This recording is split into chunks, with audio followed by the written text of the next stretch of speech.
राजू अपने माँ बाप का इकलौता बेटा था। राजू का पिता रमेश शहर की एक बड़ी लॉन्ड्री में काम करता था। कमाई बहुत ज्यादा नहीं थी, बस किसी तरह गुजारा चल रहा था। राजू की माँ शशि घर संभालती थी और राजू का बहुत अच्छे से ख्याल रखती थी। राजू, बाहर बहुत ठंड है बेटा, ले ये टोपा पहन कर जा। नहीं माँ, मुझे नहीं पहनना ये टोपा ओपा।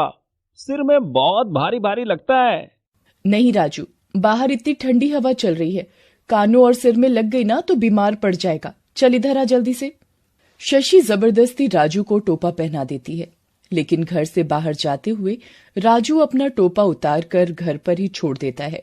ये देखकर शशि को गुस्सा आता है। बहुत बदमाश हो रहा है, आने दो आज स्कूल से, फिर बताती हूँ इसे।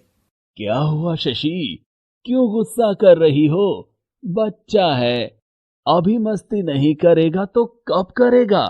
अरे मस्ती के चक्कर में बीमार पड़ गया तो देखो कैसे कैसे पैसे जोड़कर मैंने इसके लिए ये टोपा बनाया, और इसे देखो पहनता ही नहीं। अच्छा, तुम परेशान मत हो, प्यार से समझाना उसे।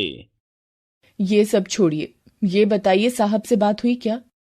हाँ हुई तो थी, लेकिन लगता नहीं कुछ होगा। क्या बोले साहब? वही कि मालिक से बात करके बताएंगे। 2 साल हो गए यही कहते कहते। मुझे लगता है वो मालिक से बात करते ही नहीं। तो आप खुद ही कर लो ना मालिक से बात, तनख्वाह बढ़वानी है तो खुद ही जतन करने होंगे ना। हाँ, सोच तो मैं भी यही रहा था, पर मालिक से मिल पाना भी तो बड़ी बात है। वैसे सुना है कि अपने मालिक बहुत अच्छे हैं, लेकिन ये अपने विक्रम साहब, ये जरा टेढ़े किस्म के हैं। विक्रम उस लॉन्ड्री का मैनेजर था। लॉन्ड्री के मालिक जयशंकर शर्मा ने विक्रम को ही लॉन्ड्री की पूरी जिम्मेदारी सौंप रखी थी। जयशंकर कभी कभार ही अपनी लॉन्ड्री में आया करते थे। ऐसे में वहां पूरी तरह से विक्रम की ही मनमर्जी चल रही थी। उसने कई सालों से अपने यहां काम करने वाले मजदूरों की तनख्वाह नहीं बढ़ाई थी। रमेश वहां कपड़े धोने का काम करता था। फिर एक दिन जब रमेश लॉन्ड्री से घर वापस आ रहा था, तभी एक तेज रफ्तार ट्रक ने उसे कुचल दिया। रमेश की मौके पर ही मौत हो गई और इसी के साथ शशि और राजू बेसहारा हो गए। घर में कमाने वाला अब कोई नहीं था। राजू का स्कूल भी छूट गया और शशि भी बीमार रहने लगी। हे भगवान, पहले ही मुसीबतें कम थी क्या, जो ये सब भी हो गया हमारे साथ। माँ, तुम बिल्कुल परेशान मत हो, पापा की जगह अब मैं काम करूंगा। लेकिन बेटा, तू तू कैसे? मैं कर लूंगा माँ, मुझ पर भरोसा रखो। अगले ही दिन राजू लॉन्ड्री पहुंच जाता है और विक्रम से काम मांगता है। रमेश की जगह हमें वैसे एक आदमी तो चाहिए, लेकिन तुम कर लोगे क्या? दिन भर कपड़े धोने होंगे। मैं कर लूंगा साहब, मेरी माँ बीमार है, इस ठंड में वो बाहर जाकर काम नहीं कर सकती। मुझे इस काम की बहुत जरूरत है, मैं आपको कभी शिकायत का मौका नहीं दूंगा। ठीक है, लेकिन एक बात साफ साफ सुन लो, तुम्हें रमेश के बराबर पैसे नहीं मिलेंगे। पहले तुम्हारा काम देखा जाएगा, फिर सोचेंगे कुछ। राजू मजबूर था। वो कम पैसों में भी लॉन्ड्री में कपड़े धोने के लिए राजी हो गया। रमेश की मौत ने उसे अचानक ही जिम्मेदार और समझदार बना दिया था। अब वो हर रोज लॉन्ड्री जाने लगा और पूरी मेहनत से अपना काम करने लगा। कपड़े धोने का ये काम उसके लिए आसान नहीं था, क्योंकि दिसंबर का महीना था और गजब की ठंड पड़ रही थी। साहब, पानी तो बहुत ठंडा है और कपड़े भी कितने सारे हैं। हाँ, तो मैं क्या करूं? साहब, अगर गर्म पानी का इंतजाम हो जाता तो। ए लाड साहब, तू धोबी है यहाँ, मालिक नहीं। गर्म पानी चाहिए इसे, चल जाकर अपना काम कर। साहब, अगर पानी गर्म नहीं हो सकता तो कम से कम वो प्लास्टिक वाले दस्ताने ही ला दो मेरे लिए। सच कह रहा हूं साहब, पानी बहुत ठंडा है। देख, मेरा दिमाग मत खराब कर तू। तुझसे काम होता है तो कर, वरना अपना रास्ता नाप यहां से। बहुत मिल जाएंगे तुझ जैसे। राजू चुपचाप सिर झुकाकर वहां से चला जाता है। उसे समझ आ गया था कि विक्रम उसकी कोई मदद नहीं करेगा। हार मानकर वो काम छोड़ भी नहीं सकता था, क्योंकि वो जो भी थोड़ा बहुत कमा रहा था, घर का खर्च उसी से चल रहा था। जैसे जैसे दिन बीत रहे थे, ठंड भी बढ़ती जा रही थी और राजू के लिए कपड़े धोना और भी मुश्किल होता जा रहा था। अरे राजू, तुझे तो बुखार है बेटा। ऐसा कर, आज काम पर मत जा, छुट्टी कर ले आज की। नहीं माँ, काम पर तो जाना ही पड़ेगा। आज मालिक आने वाले हैं, आज छुट्टी नहीं कर सकता। राजू बुखार में भी ठंड से कांपता हुआ लॉन्ड्री पहुंचता है। उसे थोड़ी देर हो गई थी। लॉन्ड्री का मालिक जयशंकर वहां आ चुका था और सारा कामकाज देख रहा था। विक्रम ने जैसे ही राजू को देखा तो गुस्से से बोला, राजू, अब आ रहा है तू? तुझसे कहा था ना कि आज मालिक आने वाले हैं, फिर भी तू इतनी देर से आया है। साहब, वो मेरी थोड़ी तबीयत। अब फिर बहानेबाजी मत कर मेरे सामने। तुझसे पहले ही कहा था कि काम होता है तो कर, वरना साफ साफ बता दे मुझे। विक्रम राजू को कुछ ज्यादा ही बातें सुना रहा था, ताकि लॉन्ड्री के मालिक जयशंकर के सामने उसके नंबर बन सके। जयशंकर चुपचाप ये सब कुछ देख रहा था। जब राजू वहां से चला गया तो जयशंकर ने विक्रम से कहा, विक्रम, ये क्या? तुम एक बच्चे से काम करवा रहे हो?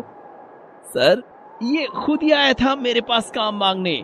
इससे पहले जो अपना धोबी था ना, रमेश, ये उसी का बेटा है। मैंने बताया था आपको कि रमेश की एक्सीडेंट में मौत हो गई। अकेला कमाने वाला था वो अपने घर में, तो मैंने तरस खाकर इसे काम पर रख लिया। लेकिन पूरे और बराबर पैसे देता हूं मैं इसे। अच्छा, तो फिर ठीक है। अच्छा सुनो, ये मेरा कोट है। मुझे कल इसे एक पार्टी में पहन कर जाना है, तो इसे अभी ही धुलवा दो और शाम को घर भिजवा देना। मैं चलता हूं, मुझे देर हो रही है। जी बिल्कुल सर, मैं अभी धुलवाता हूं इसे। जयशंकर वहां से चला जाता है। फिर विक्रम उस कोट को लेकर राजू के पास जाता है और उससे कहता है, ए कामचोर, ये ले, ये मालिक का कोट है। इसे अभी धोना है, ध्यान से धोना इसे, कोई गलती नहीं होनी चाहिए। विक्रम राजू को कोट देकर चला जाता है। राजू ने कोट को धोने से पहले उसकी सारी जेबों को चेक किया। फिर उसने देखा कि अरे ये क्या, इतने सारे पैसे? लगता है मालिक कोट में ही भूल गए। क्या करूं अब? राजू बहुत दिनों से परेशान था। ठंड के मौसम में ना तो उसके पास अपने और शशि के लिए गर्म कपड़े खरीदने के पैसे थे और ना ही अपना इलाज करवाने के। एक साथ इतने सारे पैसे देखकर उसके मन में लालच आ गया और उसने चुपचाप वो सारे पैसे अपने खाने के थैले में रख लिए और फिर उसने कोट को धोकर और सुखाकर पूरी तरह से तैयार कर दिया। अपना सारा काम निपटाने के बाद वो घर वापस आ गया।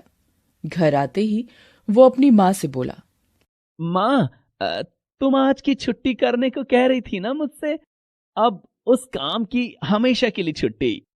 अब हमारी सारी परेशानियां दूर हो जाएंगी माँ। अब हमें हर रात भर इस ठंड में ठिठुरना नहीं पड़ेगा। हम खूब सारे गर्म कपड़े खरीदेंगे और अपने लिए एक हीटर भी लेंगे। और सबसे जरूरी बात, अब मुझे हर रोज ठंडे पानी में कपड़े भी नहीं धोने पड़ेंगे। ये सब तू क्या बोल रहा है राजू? राजू अपने थैले से सारे पैसे निकालकर शशि को दिखाता है और उसे सारी बात बता देता है। सब कुछ जानकर शशि बहुत नाराज हो जाती है और गुस्से से कहती है, राजू, ये क्या कर आया तू? तेरे पापा ने इतने साल पूरी ईमानदारी से वहां काम किया और तेरी हिम्मत कैसे हुई? ये चोरी है राजू, बेईमानी है ये। अच्छा, और क्या वो सब सही है जो साहब मेरे साथ कर रहे हैं? पूरा दिन इतनी ठंड में मुझसे बर्फ जैसे पानी से कपड़े धुलवाते हैं। मैंने कहा प्लास्टिक वाले दस्ताने दिला दो, तो डांट कर भगा दिया मुझे। बुखार में भी काम करता हूँ, तो भी कामचोर कहकर बुलाते हैं मुझे। इतना कहकर राजू जोर जोर से रोने लगता है। शशि उसके सिर को सहलाते हुए प्यार से उसे समझाती है। राजू, नहीं बेटा, ऐसे हार नहीं मानते। तू तो मेरा बहादुर बेटा है ना। अच्छा ये बता, इन पैसों को रख लेने से क्या हम पूरी जिंदगी खुश रह लेंगे? कभी तो ये भी खत्म हो जाएंगे ना। हमारी मेहनत और हमारी ईमानदारी ही है जो कभी खत्म नहीं होनी चाहिए। जा बेटा, इन पैसों को जाकर वापस कर दे। ये हमारे नहीं है बेटा। राजू को अपनी माँ की बात समझ आ जाती है। वो सारे पैसे लेकर लॉन्ड्री वापस जाने लगता है, लेकिन जैसे ही वो दरवाजे पर पहुंचता है, हक्का बक्का रह जाता है। दरवाजे पर जयशंकर और विक्रम दोनों खड़े थे। साथ में पुलिस भी थी राजू को गिरफ्तार करने के लिए। लेकिन शशि और राजू की सारी बातें सुनने के बाद जयशंकर ने अपना इरादा बदल लिया था। इंस्पेक्टर साहब, आप जाइए, मैं सब संभाल लूंगा। मालिक, माफ कर दीजिए मालिक, मुझसे बहुत बड़ी गलती हो गई। राजू जयशंकर के पैरों में गिरकर माफी मांग रहा था। जयशंकर ने उसके कंधे पकड़कर उसे उठाया और उसके सामने अपना हाथ बढ़ा दिया। राजू ने कोर्ट से मिले सारे पैसे जयशंकर के हाथों में रख दिए। फिर जयशंकर ने उन पैसों में से कुछ पैसे निकालकर राजू को दिए और कहा, मुझे लगता है इतने पैसों में वो प्लास्टिक वाले दस्ताने आ जाने चाहिए, है ना? राजू एकटक जयशंकर का चेहरा देख रहा था। जयशंकर ने फिर कुछ पैसे राजू की तरफ बढ़ाए और कहा, और इतने पैसों से तुम्हारे और तुम्हारी माँ के लिए गर्म कपड़े भी आ जाने चाहिए। और हाँ विक्रम, कल से तुम्हें लॉन्ड्री आने की कोई जरूरत नहीं। अब से मैं खुद देखूंगा सारा काम, ठीक है? अब जाओ तुम, और कल आकर अपना हिसाब कर लेना। विक्रम की सारी सच्चाई जयशंकर के सामने आ चुकी थी। वो बिना कुछ कहे वहां से चला गया। राजू और शशि हाथ जोड़े जयशंकर के सामने खड़े थे। राजू शर्मिंदा था, लेकिन जयशंकर ने उसके हालात समझते हुए उसे माफ कर दिया। उसने राजू के सिर पर हाथ रखा और प्यार से बोला, बेटा, गलती सबसे होती है, बस उस गलती को सुधारना जरूरी है। मुझे भरोसा है कि जब तक तुम अपनी मां की दी हुई सीख याद रखोगे, कभी ऐसी गलती दोबारा नहीं करोगे। Please subscribe this channel.